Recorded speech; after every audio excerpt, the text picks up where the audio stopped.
కల్తీ చేసి మళ్ళా తిరిగి బయటకు వచ్చి ప్రగల్భాలు మాట్లాడుతూ చంద్రబాబు నాయుడు గారిని, లోకేష్ బాబు గారిని, పవన్ కళ్యాణ్ గారిని క్షమాపణ చెప్పండి అంటే నిజంగా వాళ్ళు ఏమనుకుంటున్నారంటే ప్రజలు గమనించట్లేదు అనుకుంటున్నట్టున్నారు.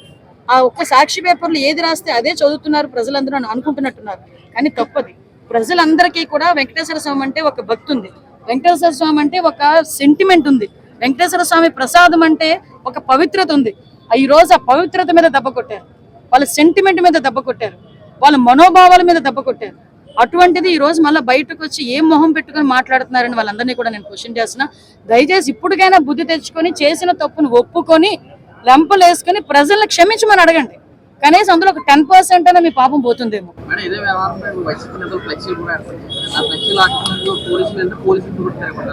మీకు ఒక విషయం అర్థం చేయండి, ఎలా ఫ్లెక్సీ పెడతారు, ఏమైనా ఫ్లెక్సీ పెడతారు? సిగ్గుండొద్దు అంటే మాకు మేమే కల్తీ చేసుకున్నాము, అందులో నెయ్యి లేకుండా నెయ్యి ఉందని చెప్పి పెట్టుకుంటున్నారు ఫ్లెక్సీలు ఏమైనా. అంటే వాళ్ళు చేసిన తప్పిదాన్ని కూడా కప్పిపుచ్చుకోవడానికి చంద్రబాబు నాయుడు గారి మీద, లోకేష్ బాబు గారి మీద, పవన్ కళ్యాణ్ గారి మీద నెపం నెట్టడానికి చూస్తున్నారే తప్పించి అరే మీ హయాంలో జరిగింది తప్పు అని మీ 5 నిమిషాలు పనండి. రాజకీయాలు కాదు ఇక్కడ. ఒక సనాతన ధర్మంకి సంబంధించిన ఒక వెంకటేశ్వర స్వామి టెంపుల్ అనేసరికి ప్రపంచవ్యాప్తంగా యుఎస్ నుంచి వచ్చిన వాళ్ళు కూడా మమ్మల్ని అడుగుతారు లెటర్లు, అమ్మ మేము అమెరికా నుంచి వచ్చాము, జర్మనీ నుంచి వచ్చాము, మళ్ళీ వెళ్ళిపోతాము, ఒక్కసారి దర్శనం చేసుకుని వెళ్తాము, కొంచెం దర్శనం ఇప్పిస్తారా? అసలు అంటే అంత పవిత్రంగా భావించి ఆ ప్రసాదం ఇక్కడ నుంచి అమెరికా తీసుకెళ్లి పంచుకునే పరిస్థితులు కూడా ఉన్నాయి. అటువంటి ప్రసాదాన్ని నెయ్యి లేకుండా కల్తీ చేసి 250 కోట్లు నొక్కేసి మళ్ళా తిరిగి ఏ మొహాలు పెట్టుకుని ఫ్లెక్సీలు పెడతారంటే నాకు అర్థం కావట్లేదు. ఈసారి ఫ్లెక్సీలు పెడితే పోలీసులు వెళ్ళి తొలగించే పరిస్థితి రాకూడదండి. బయటకు వచ్చి నారాసుర రక్త చరిత్ర రాసినప్పుడు కూడా నిజంగా ఒకసారి రాజకీయంలో వన్ ఆఫ్ ద పార్ట్లే అనుకోవచ్చు ఎవరైనా.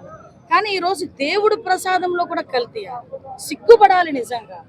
దేవుడు ప్రసాదం, అందులో వెంకటేశ్వర స్వామి ప్రసాదం అంటే మీరందరూ కూడా ఎప్పుడైనా తిరుపతి దర్శనానికి నా దగ్గర నుంచి లెటర్లు కూడా తీసుకుని వెళ్తారు. వచ్చిన తర్వాత మిమ్మల్ని అందరినీ అడుగుతాను, ఏమయ్యా లెటర్ తీసుకెళ్ళావు, కనీసం ప్రసాదం ఏమైనా ఇచ్చావా అని అడుగుతాను. అంటే ప్రసాదానికి ఉన్న ప్రాశస్యం అలాంటిది. ఆ ప్రసాదాన్ని కూడా 4-5 రోజులు యాత్ర చేసుకొని ఇంటికి వచ్చి దీపం పెట్టుకొని ఆ ప్రసాదాన్ని ఊరందరికీ పంచి కానీ భక్తులు కూడా తినరు. అంత ప్రసాదం, అంత పవిత్రమైన ప్రసాదాన్ని కూడా కల్తీ చేయాలని ఎలా అనిపించిందో నాకైతే అర్థం కావట్లేదు. అఫ్ కోర్స్ జగన్మోహన్ రెడ్డికి వెంకటేశ్వర స్వామి అంటే భక్తి లేదు, భయం అంతకన్నా లేదు, ఆ విషయం అందరికీ తెలుసు.